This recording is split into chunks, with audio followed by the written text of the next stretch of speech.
ಕೈ ಬಿಡೇನು, ಕೈ ಬಿಡೇನು, ಆ ಮಾತು ಹೇಳಿದ ತಾ ಹೇಳಿದ ನಲ್ಲವೇ. ನಾ ಕೈ ಬಿಡೇನು, ನಾ ಕೈ ಬಿಡೇನು, ಆ ಮಾತು ಹೇಳಿದ ತಾ ಹೇಳಿದ ನಲ್ಲವೇ. ಯೇಸು ಕೈಬಿಡನು ದೈನಂದಿನ ಸತ್ಯವೇದ ಅಧ್ಯಯನಕ್ಕೆ ನಿಮ್ಮೆಲ್ಲರನ್ನು ಆಹ್ವಾನಿಸುತ್ತೇನೆ.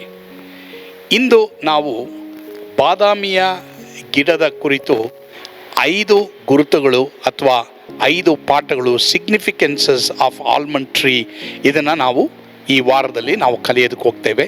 ಖಂಡಿತವಾಗಿ ಈ ಒಂದು ಪ್ರಸಂಗ ವಾಕ್ಯ ಅನೇಕರಿಗೆ ಆಶೀರ್ವಾದವಾಗಿತ್ತು. ನಿಮ್ಮ ಜೀವಿತ ಖಂಡಿತವಾಗಿ ಚಿಗುರುತ್ತೆ. ಎಲ್ಲಿ ಒಣಗಿದ್ರೂ ನಿಮ್ಮ ಜೀವಿತ ಚಿಗುರುತ್ತೆ. ಭಯಪಡಬೇಡಿ, ಕೇಳಿಸ್ಕೊಳ್ಳಿ, ನೋಡ್ರಿ, ನಂಬ್ರಿ. ಕರ್ತ ನಿಮ್ಮನ್ನು ಆಶೀರ್ವಾದ ಮಾಡ್ತಾರೆ. ಅರಣ್ಯಕಾಂಡ 17, 7 ಮತ್ತು 8ನೇ ವಚನ. ಅವುಗಳೊಡನೆ ಆರೋನನ ಕೋಲು ಇತ್ತು. ಮೋಶೆ ಆ ಕೋಲುಗಳನ್ನು ಆಜ್ಞಾಶಾಸನಗಳಿರುವ ಗುಡಾರದಲ್ಲಿ ಯೆಹೋವನ ಸನ್ನಿಧಿಯಲ್ಲಿ ಇಟ್ಟನು.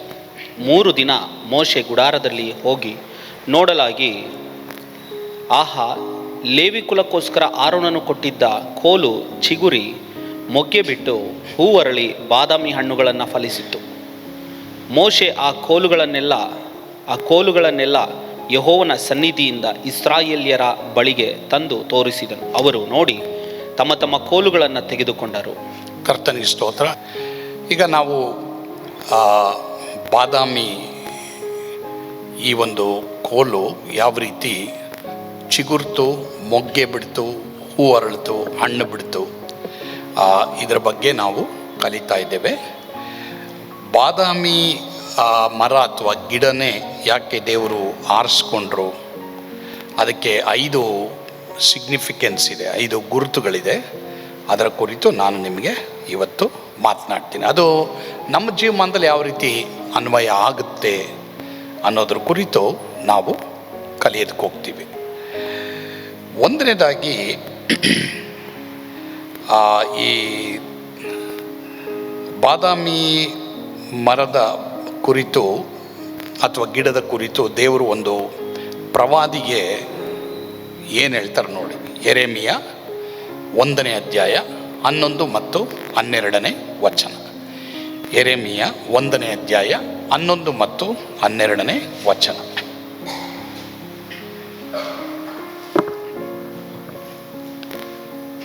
ಇದಲ್ಲದೆ ಯೆಹೋವನು ಯೆರೆಮೀಯನೇ, ಏನು ನೋಡುತ್ತಿ ಎಂದು ನನ್ನನ್ನು ಕೇಳಿದನು. ಅದಕ್ಕೆ ನಾನು ಚಚ್ಚರ ಮರದ ರೆಂಬೆಯನ್ನು ನೋಡುತ್ತೇನೆ ಅಂದನು. ಆಗ ಯೆಹೋವನು ನನಗೆ, ಸರಿಯಾಗಿ ನೋಡಿದ್ದಿ, ನನ್ನ ಮಾತನ್ನು ನೆರವೇರಿಸುವುದಕ್ಕೆ ಎಚ್ಚರಗೊಂಡಿದ್ದೇನೆ ಎಂದು ತಿಳಿದುಕೋ ಎಂಬುದಾಗಿ ಹೇಳಿದನು. ಯೆರೆಮೀಯನ ದೇವರು ಕೇಳಿದ್ರು, ಏನು ನೋಡ್ತಾ ಇದೆಯಾ? ನಮಗೆ 2 ಕಣ್ಣುಗಳಿದೆ. ಒಂದನೇದು ದೈಹಿಕವಾದ ಕಣ್ಣುಗಳು, 2ನೇದು ಆತ್ಮಿಕವಾದ ಕಣ್ಣುಗಳು. ಆತ್ಮಿಕವಾದ ಕಣ್ಣುಗಳಿಂದ ನಾವು ಮುಂದೆ ನೋಡಬೇಕು, ಏನಾಗ್ತದೆ ಅದನ್ನು ನೋಡಬೇಕು.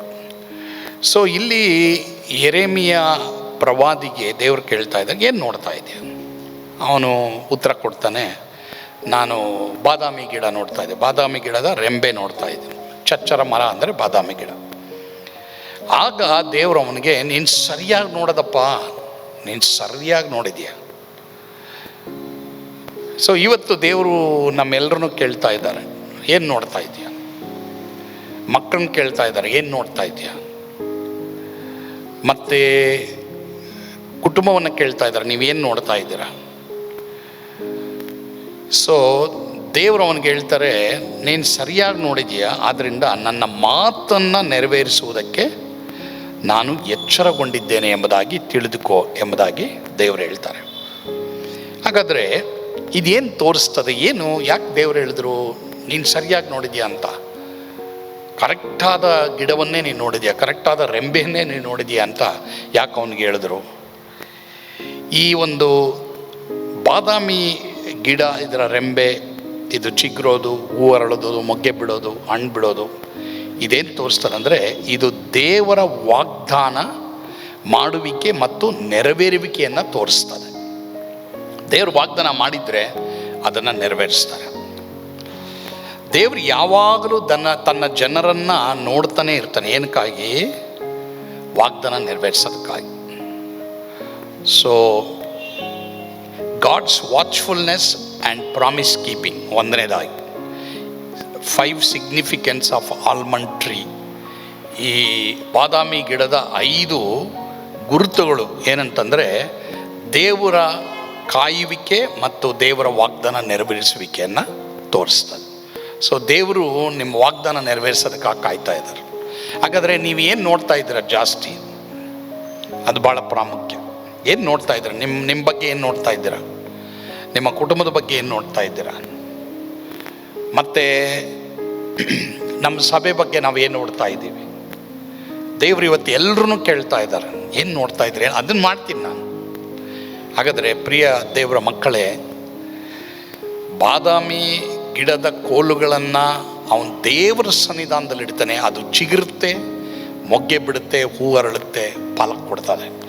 ಅದೇ ಥರ ಪ್ರಿಯ ದೇವರ ಮಕ್ಕಳೇ, ದೇವರು ಏನೇನು ವಾಗ್ದಾನ ಕೊಟ್ಟಿದ್ದಾರೋ ಅದನ್ನು ನಾವು ನಮ್ಮ ಆತ್ಮೀಕ ಕಣ್ಣುಗಳಿಂದ ನಾವು ನೋಡಬೇಕು. So very very important. ಅದಕ್ಕೆ ಪೌಲ ಎಫೆಸದಲ್ಲಿ ಮತ್ತು ಫಿಲಿಪಿಯಲ್ಲಿ ಆತನ ಪ್ರಾರ್ಥನೆ ಮಾಡುವಾಗೆಲ್ಲ ದೇವರು ನಿಮ್ಮ ಮನೋನೇತ್ರಗಳನ್ನು ಬೆಳಗಿಸಬೇಕು. So that you can see. ನೀವು ಈ ಲೋಕದಲ್ಲಿ ನಿಮ್ಮ ಮೂಲಕ ದೇವರೇನು ಮಾಡ್ತಾರೆ ಮಾತ್ರವಲ್ಲದೆ ಪರಲೋಕದಲ್ಲಿ ನಿಮಗಿಟ್ಟಿರುವಂಥ ಸ್ವಾಸ್ಥ್ಯದ ಮಹಿಮಾತಿಶಯವನ್ನು ನೀವು ನೋಡ್ರಿ ಅಂತ ಪೌಲ ಹೇಳ್ತಾ ಇದ್ದಾರೆ. ಸೊ ಹೀಗಾಗಿ ಕ್ರೈಸ್ತರಲ್ಲಿ ಯಾರೂ ಬಡವರಿಲ್ಲ. ದೈಹಿಕವಾಗಿ ಮೆಟೀರಿಯಲಿಸ್ಟಿಕ್ ಆಗಿ ಈ ಲೋಕದಲ್ಲಿ ನಮಗೆ ಹಲವಾರು ಹಂತಗಳಿರ್ತದೆ. ಬಟ್ ನಾವೆಲ್ಲರೂ ನೋಡಿದ್ರೆ ದೇವರ ಮುಂದೆ ಐಶ್ವರ್ಯವಂತರೆ. ಯಾಕೆ ಅಂತ ನಾವು ನೋಡಬೇಕಾದ್ರೆ ನಮಗೆ ಪರಲೋಕದಲ್ಲಿ ನಮಗೆ ಮಹಿಮೆಯ ಅತಿಶಯವನ್ನು ದೇವರಿಟ್ಟಿದ್ದಾರೆ. ಸೊ ಹೀಗಾಗಿ ದೇವರು ಇವತ್ತು ಕೇಳ್ತಾ ಇದ್ದಾರೆ, ಏನು ನೋಡ್ತಾ ಇದೆಯಾ ಮಗನೇ ಮಗಳೇ? I want to fulfil that. ನೀನೇನು ನೋಡ್ತೀಯೋ ಅದನ್ನು ನಾನು ಫುಲ್ಫಿಲ್ ಮಾಡಬೇಕು ಅಂತ ದೇವರು ಹೇಳ್ತಾ ಇದ್ದಾರೆ. ದೇವರ ಮಕ್ಕಳ ಜೀವನದಲ್ಲಿ ದೇವರು ನೆರವೇರಿಸೋದಕ್ಕೆ ನಮ್ಮಿಂದ 2 ಕಾರ್ಯಗಳನ್ನ ಎದುರು ನೋಡ್ತಾ ಇದ್ದಾರೆ. ಒಂದನೇದಾಗಿ ನಾವು ದೇವರ ಮಾತುಗಳನ್ನು, ವಾಗ್ದಾನಗಳನ್ನು ಗಟ್ಟಿಯಾಗಿ ಅರಿಕೆ ಮಾಡಬೇಕು. ಬರ್ಕೊಳ್ರಿ, ಒಂದು ಪುಸ್ತಕದಲ್ಲಿ ಬರ್ಕೊಂಡು, ಇದು ದೇವರೇ ನೀನು ವಾಗ್ದಾನ ಮಾಡಿದೆ, ಇದು ವಾಗ್ದಾನ ಮಾಡಿದೆ, ಇದು ವಾಗ್ದಾನ ಮಾಡಿದೆ, ಇದು ದೇವರೇ ನೆರವೇರಿಸಪ್ಪ ಅಂತ. ಈಗ ಯಾರಿಗಾದರೂ ಒಂದು 1000 ರೂಪಾಯಿ ಕೊಡ್ತೀನಿ ಅಂತ ಜಸ್ಟ್ ಬಾಯಲ್ಲಿ ಹೇಳ್ಬಿಟ್ರೆ ಸಾಕು. ನೀ ಕೊಡ್ತೀನಿ ಅಂದಲ್ಲ, ಕೊಡು ಇವಾಗ. ಕೊಡ್ತೀನಿ ಅಂದಲ್ಲ, ಕೊಡು ಇವಾಗ. ಅಲ್ಲ, ಮಕ್ಕಳು ಅಷ್ಟೇ. ಮಕ್ಕಳಿಗೆ ಸುಮ್ಮನೆ ನೀವು ಹೇಳಿರ್ತೀರ, ಆದರೆ ಅವ್ರೇನು ಮಾಡ್ತಾರೆ, ನೀ ಕೊಡ್ತೀನಿ ಅಂದಲ್ಲ ಇವಾಗ ಕೊಡು, ಆಗಲ್ಲ ಕೊಡು ಅಂತ ಕೂತ್ಕೊಳ್ತಾರೆ. ಅದೇ ಥರ ಪ್ರಿಯ ದೇವ್ರ ಮಕ್ಕಳೇ, ದೇವರಿಗೆ ತನ್ನ ಮಕ್ಕಳಿಗೆ ವಾಗ್ದಾನವನ್ನು ನೆರವೇರಿಸೋದಕ್ಕೆ ದೇವರಿಗೆ ತುಂಬ ಇಷ್ಟ, ಆಸೆ. ಆದ್ದರಿಂದ ದೇವರ ಮಕ್ಕಳು ವಿಧೇಯರಾಗಿ ಆ ಮಾತುಗಳನ್ನು ನಾವು ಅರಿಕೆ ಮಾಡಬೇಕು. That is number 1. ದೇವರು ತನ್ನ ಮಾತುಗಳನ್ನು, ವಾಗ್ದಾನಗಳನ್ನ ನೆರವೇರಿಸಬೇಕಾದ್ರೆ ನಾವು ವಿಧೇಯರಾಗಿ ಅರಿಕೆ ಮಾಡಬೇಕು. ಎರಡನೇದು, ದೇವರು ತನ್ನ ವಾಗ್ದಾನವನ್ನು ನೆರವೇರಿಸಬೇಕಾದ್ರೆ ನಾವು ನೋಡಬೇಕು ಆ ವಾಗ್ದಾನ ದೇಶದಲ್ಲಿ ಇದ್ದೀನಿ ಅಂತ ನಾವು ಹೇಳ್ಬೇಕು. ದೇವರು ಮೋಶೆಗೆ ಹೇಳ್ತಾರೆ, ಲಾಸ್ಟು ಇದು ಅವನು ಇನ್ನೇನು ಈ ಲೋಕನ ಬಿಡಬೇಕಾದ್ರೆ ಬಾಯ್ಲಿ ಅಂತ ಅಂದ್ಬಿಟ್ಟು ಅವನೇನು ಮಾಡ್ತಾರೆ, ಬೆಟ್ಟಕ್ಕೆ ಕರ್ಕೊಂಡು ಹೋಗ್ತಾರೆ. ಬೆಟ್ಟಕ್ಕೆ ಕರ್ಕೊಂಡು ಹೋಗ್ಬಿಟ್ಟು ನೋಡು ಅಂತಾರೆ ದೇವರು. ದೇವರು ಮೋಶೆಗೆ ಹೇಳ್ತಾರೆ, ನೀನು ನೋಡು ಅಂತ ಹೇಳ್ತಾರೆ. ಸೊ ಇವತ್ತು ನೀವೇನು ನೋಡ್ತಾ ಇದ್ದೀರಾ? ದೇವರು ನಿಮ್ಗೆ ಏನೇನು ವಾಗ್ದಾನಗಳು ಕೊಟ್ಟಿದ್ರು ಅದನ್ನು ನೋಡ್ರಿ. Keep watching, keep seeing. So ದೇವರು ವಾಗ್ದಾನವನ್ನು ನೆರವೇರಿಸ್ತಾರೆ. ಸರಿ, ಬಾದಾಮಿ ಗಿಡ ಏನು ತೋರಿಸ್ತದೆ? ಎರಡನೇದಾಗಿ ನಾವು ನೋಡುವಾಗ, ಬಾದಾಮಿ ಗಿಡ ಬಹುಬೇಗನೆ ಮೊಗ್ಗೆ ಬಿಡ್ತದೆ ಅಥವಾ ಚಿಗುರುತ್ತದೆ. ಅರಣ್ಯಕಾಂಡದಲ್ಲಿ ನಾವು ಓದಿದ್ವಲ್ಲ ಆವಾಗಲೇ. ಅದರ ಅರ್ಥ, ನಾವು ನಮ್ಮ ಅದ್ಭುತಕ್ಕಾಗಿ ಕಷ್ಟದಲ್ಲಿ ಕಾಯುವಾಗ ನಮಗೆ ಹೋಪ್ ಆ್ಯಂಡ್ ರೆಸ್ಟೋರೇಷನ್, ಅಂದರೆ ನಿರೀಕ್ಷೆ ಮತ್ತು ಪುನಃಸ್ಥಾಪನೆ ಇರ್ತದೆ. ಬಾದಾಮಿ ಗಿಡ ಏನು ತೋರಿಸ್ತದೆ? ನಿರೀಕ್ಷೆ ಮತ್ತು ಪುನಃಸ್ಥಾಪನೆಯನ್ನು ತೋರಿಸ್ತದೆ. It's very very important. ಒಂದು ವೇಳೆ ಇವತ್ತು ನಿರೀಕ್ಷೆಯನ್ನು ನೀನು ಕಳ್ಕೊಂಡಿರ್ಬೋದು. ಒಂದು ಕಾಲ ಉಂಟು ನಿನ್ನ ನಿರೀಕ್ಷೆ ನಿರರ್ಥಕ ವಾಗದು ಅಂತ ದೇವರು ಹೇಳಿದ್ದಾರೆ ಪ್ರಿಯರೇ. ಸೊ ಹೀಗಾಗಿ ನೀವು ಭಯಪಡಬೇಡಿ, ನಿರಾಸರಾಗಬೇಡ್ರಿ. ಯಾವುದಕ್ಕಾಗಿ ನೀವು ಕಾಯ್ತಾ ಇದ್ದೀರೋ ಖಂಡಿತವಾಗಿ ಆ ನಿರೀಕ್ಷೆ ನಿಮಗೆ ನೆರವೇರ್ತದೆ. ಯಾವುದೇ ವಿಷಯದಲ್ಲಿರ್ಬೋದು, ಆ ನಿರೀಕ್ಷೆ ನಿಮಗೆ ನೆರವೇರ್ತದೆ. ಪ್ರಿಯರೇ, ನಾನು ನಂಬ್ತೇನೆ ಈ ಒಂದು ವಾಕ್ಯದ ಮೂಲಕ ನೀವು ಆಶೀರ್ವದಿಸಲ್ಪಟ್ಟಿದ್ದೀರಿ ಎಂಬುದಾಗಿ. ಖಂಡಿತವಾಗಿ ಯೇಸುವಿಗೆ ನಿಮ್ಮ ಹೃದಯವನ್ನು ಕೊಡಿ, ಆತನ ವಾಕ್ಯವನ್ನು ಹೆಚ್ಚಾಗಿ ಓದ್ರಿ, ನೀವು ಖಂಡಿತವಾಗಿ ಚಿಗುರ್ತೀರಾ, ಹೂ ಅರಳುತ್ತೀರಾ. ಕರ್ತನು ನಿಮ್ಮನ್ನು ಆಶೀರ್ವದಿಸಲಿ. ಆಮೇನ್. ಪ್ರಾರ್ಥಿಸೋಣವಾ. ಪರಮ ಪ್ರೀತಿಯುಳ್ಳ ತಂದೆಯಾದ ದೇವರೇ, ನಿಮಗೆ ಸ್ತೋತ್ರ. ಈ ದಿನ ನೀನು ಮಾತನಾಡಿದ್ದಕ್ಕಾಗಿ ಸ್ತೋತ್ರ. ಯಾರ್ಯಾರು ತಮ್ಮ ಜೀವಮಾನದಲ್ಲಿ ಬೇಸತ್ತು ಹೋಗಿದ್ದಾರೋ, ಕುಗ್ಗಿ ಹೋಗಿದ್ದಾರೋ, ದೇವರೇ, ಆರೋನನ ಕೋಲು ಚಿಗುರಿದ ಹಾಗೆ ಅವರ ಜೀವಿತ ಚಿಗುರಲಿ ಸ್ವಾಮಿ. ಯೇಸುವಿನ ಹೆಸರಿನಲ್ಲಿ ಪ್ರಾರ್ಥಿಸ್ತೇವೆ ದೇವರೇ. ಆಮೇನ್. God bless you. ಸ್ವರ್ಗದ ಆನಂದ ನಿಮ್ಮನ್ನು ತುಂಬಿ ತುಳುಕಲಿ. ಆಮೇನ್.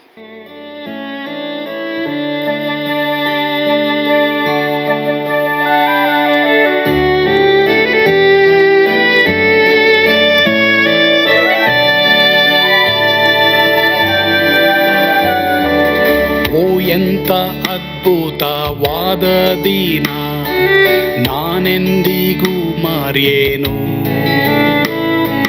ಪಾಪಂಧಕಾರದೊಳ್ ಅಲೆದೇನ, ರಕ್ಷಕನ ಕಂಡೇನು. ಕೋಮಲ ಕರುಣೆಯುಳ್ಳ ಯೇಸು ಎನ್ ಕೊರತೆ ನೀಗಿದ. ಕತ್ತಲೆ ಹೋಯಿತು, ಜ್ಯೋತಿಯು ಮೂಡಿತು, ನಾನೀಗ ಧನ್ಯನಾದೆ. ಸ್ವರ್ಗದ ನಂದ ಎನ್ನಾತ್ಮ ತುಂಬಿತು, ಶಿಲುಬೆನಾಗ ಎನ್ ಸ್ವಸ್ಥಗೈದನು. ಎನ್ ಪಾಪ ತೋಳೆದ, ಈರುಳ ದಿನಕ್ಕೆ ತಿರುಗಿದ. ಸ್ವರ್ಗದ ನಂದ ಎನ್ನಾತ್ಮ ತುಂಬಿತು.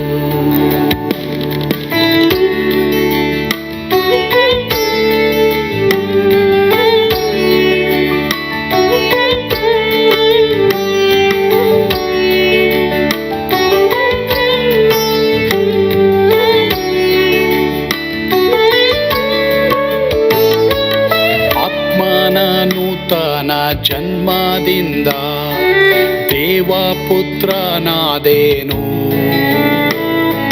ನೀತಿ ನಿರ್ಣಯವ ಹೊಂದಿದೇನು, ಭಾಗ್ಯವಂತನಾದೇನು. ಪಾಪಾತ್ಮನಾಗಿ ನಾ ಬಂದಾಗಲೇ ಆಶೀರ್ವಾದ ಸಿಕ್ಕಿತು. ಕೃಪೆಯ ಮೂಲವೇ ರಕ್ಷಣೆ ಹೊಂದಿದೆ, ಸುನಾಮ ಕೊಂಡಾಡುವೆ. ಸ್ವರ್ಗದ ನಂದ ಎನ್ನಾತ್ಮ ತುಂಬಿತು, ಶಿಲುಬೆನಾಗ ಎನ್ ಸ್ವಸ್ಥಗೈದನು. ಎನ್ ಪಾಪ ತೋಳೆದ, ಈರುಳ ದಿನಕ್ಕೆ ತಿರುಗಿದ. ಸ್ವರ್ಗದ ನಂದ ಎನ್ನಾತ್ಮ ತುಂಬಿತು.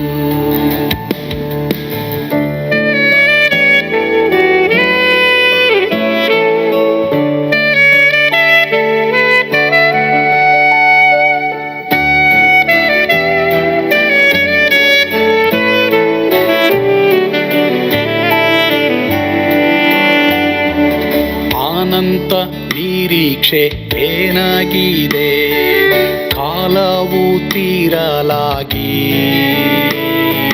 ಸ್ವರ್ಗದ ಭವ್ಯ ಪೀಡಾರದಲ್ಲಿ ನಿತ್ಯವಾಗಿ ಇರುವೆ. ಶಿಲುಬೆ ನನಗೆ ಆಶ್ರಯವೇ, ನಂಬಿಕೆಗಾಧಾರವೇ. ನಿತ್ಯ ಐಶ್ವರ್ಯವ ದಿವ್ಯಾಶೀರ್ವಾದವ ಕರ್ತ ಇವನೇ ನಗೆ. ಸ್ವರ್ಗದ ನಂದ ಎನ್ನಾತ್ಮ ತುಂಬಿತು, ಶಿಲುಬೆನಾಗ ಎನ್ ಸ್ವಸ್ಥಗೈದನು. என் பாಪ ತೋಳೆದ ಈರುಳ ದಿನಕ್ಕೆ ತಿರುವಿದ